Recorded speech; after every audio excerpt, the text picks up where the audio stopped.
Kumusta mga padaba? May bagong kwento na naman ako sa inyo. Kasi gabi na nga nung napadaan kami dito sa San Vicente, Verac. Hindi naman talaga namin planong tumagal pero nauwi kami sa mahabang tambayan. Hindi ko alam padaba kung galing ka na rin dito ha. Pero nung pumunta kami dito, napansin ko na agad ang vibe ng lugar. Presko, maaliwalas at talagang pang-relax. At mga padaba, alam nyo naman na every time na pumupunta ako sa isang restaurant para sa ating Chibugan segment, lagi ako naghahanap ng isang luto nila na tatatak sa akin. Itong sisling sinalpungan ng Chill Zone Resto Bar, panalo sa lasa mga padaba.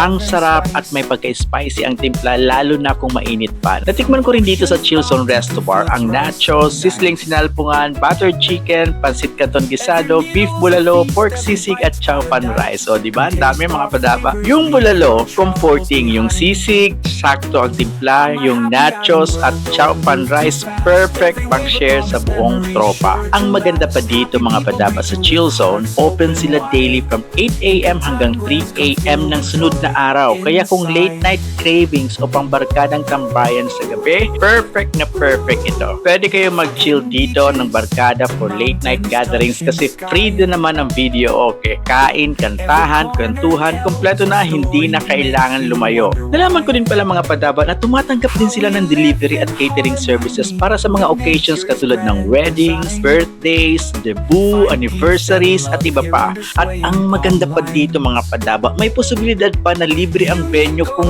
dito rin kayo magpapag-cater ng event ninyo. Ito nga pala mga padaba ang FB page nila at ilalagay ko rin sa description ang contact information nila kung sakaling may mga pampamilya at pambarkadang okasyon kayo. Kaya kung mapadaan kayo sa Verac, lalo na sa mga turistang dadayo sa Catanduanes, I recommend you to visit this place in Barangay San Vicente to satisfy your cravings.